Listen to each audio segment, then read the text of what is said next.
अपनी कॉमेडी से बॉलीवुड जगत में दीप जलाने वाले जगदीप उस गोल्डन एरा के अंतिम स्तंभ थे जिसमें आघा, मुकरी, जॉनी वॉकर, महमूद, आईएस जौहर, केशव मुखर्जी, असित सेन जैसे कॉमेडी किंग्स का राज था। जगदीप के वो पान खाए हुए लाल दांतों की चैड़ी हंसी, वो हर डायलॉग के साथ खंभा उखाड़ के कहना, वो सूरमेदार आंखों को मटकाकर मैं हूं सूरमा भोपाली कहना, वो चेहरे को तरह तरह की भंगिमाओं में तोड़ मरोड़ के हास्य उत्पन्न करना, सब कुछ अब सिर्फ यादों और पर्दे पर रह गया है।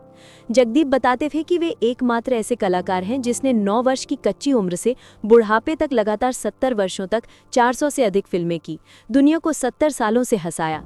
उन दिनों जगदीप का ऐसा क्रेज था कि हर फिल्म में उनका होना जरूरी था, चाहे कोई रोल हो या ना हो, फिर भी उनके लिए रोल हर हालत में निकाला ही जाता था। लोग उनका ऑटोग्राफ लेने के लिए, उनसे हाथ मिलाने के लिए हर जगह उन्हें घेर लेते थे। एक फैन ने उन्हें एक पोस्टकार्ड भेजा जिसमें लिखा था, मैं जीना नहीं चाहता था, लेकिन जब मालूम पड़ा कि आप कई बार दुखों का पहाड़ झेल कर भी लोगों को हंसाते हो तो मुझे जीने की सीख मिली। जगदीप ने आज के ज़माने की भी कई फिल्मों जैसे फूल और कांटे, अंदाज अपना अपना, बांके लाख भोपाली का कैरेक्टर में मशहूर हुए। ये फिल्म उन्होंने अपने जिगरी दोस्त पीएल संतोषी के ऑफर पर किया। चाइना गेट, लाइफ पार्टनर और गली गली चोर है में भी काम किया। आज के ज़माने के फिल्म मेकर्स में से उन्होंने सिर्फ उन्हीं लोगों के साथ काम किया जो उन्हें रिस्पेक्ट देते थे। मॉडर्न ज़माने की कॉमेडी उनके गले नहीं उतरती थी। वे कहते थे, हमारे ज़माने के लेखकों को पता था कि सिर्फ डायलॉग से ही कैसे कॉमेडी उत्पन्न की जा सकती है। आज तो शूटिंग के वक्त भी डायलॉग्स तैयार नहीं मिलते हैं, फिर हम कैसे हंसाएं दर्शकों को। मजबूरी में मुंह बना बनाकर हाव भाव से ही कॉमेडी करनी पड़ती है। जगदीप ने 5 फिल्मों में बतौर नायक नंदा, अजरा, अमिता, नाज के अपोजिट भी काम किया, जिनमें प्रमुख थे बरखा, भाभी, बिंदिया, पुनर्मिलन। वैसे बरखा उनके दिल के करीब थी। इन फिल्मों में उन्हें बेहद हिट गीत भी लिपसिंग करने को मिले, जैसे पास बैठो तबीयत बहल जाएगी, इन प्यार की राहों में, चल उड़ जा रे पंछी, चली चली रे पतंग मेरी चली रे, प्यार किया नहीं जाता, आ गए यारो जीने के दिन। जगदीप ने विलन का रोल भी किया था। फिल्म एक मासूम, मंदिर मस्जिद और कॉमेडी स्टार की पराकाष्ठा में उन्होंने भूत प्रेतात्मा की फिल्में भी बड़े चाव से की थीं, जैसे रामसे ब्रदर्स कृत पुराना मंदिर, 3D सामरी। जगदीप ने कभी पैसों की बर्बादी नहीं की। शुरू में जो कमाया उससे भाईकला में जेजे हॉस्पिटल के पास एक झोंपड़ी खरीदकर परिवार को छत मुहैया किया, फिर माहिम में एक रूम की खोली खरीदी, फिर दक्षिण भारत के एवीएम फिल्म कंपनी के साथ जुड़े तो मद्रास में उन्होंने बंगला लिया। लेकिन उनकी अम्मी जी चाहती थीं कि वे मुंबई में ही हमेशा रहें, तो उन्होंने मुंबई में बंगला बनाया और पूरे परिवार के साथ खुशी खुशी रहने लगे। लेकिन जब माँ ही चल बसी तो जगदीप को दुनिया सूनी लगने लगी और उनका मन एकदम उचट गया। बंगला बेच वे फ्लैट में रहने चले गए।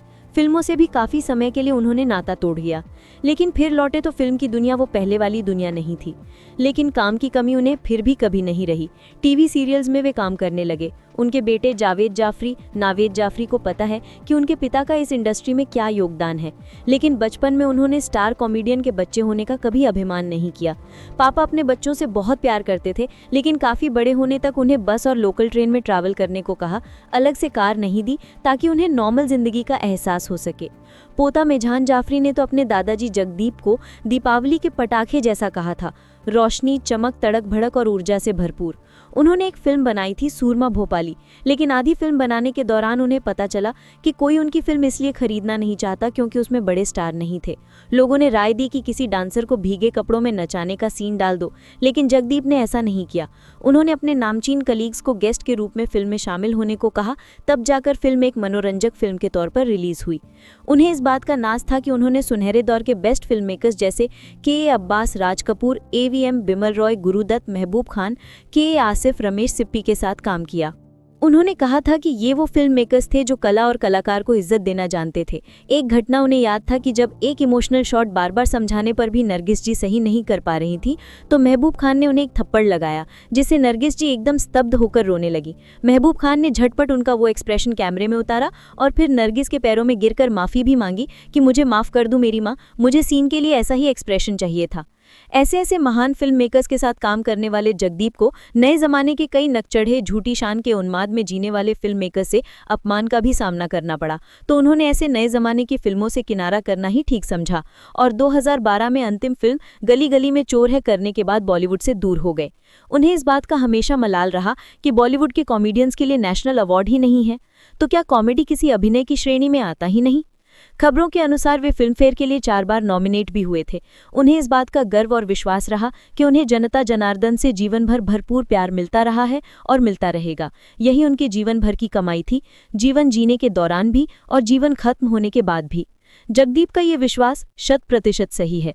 उन्हें लाइफ टाइम अचीवमेंट अवार्ड से भी नवाजा गया था।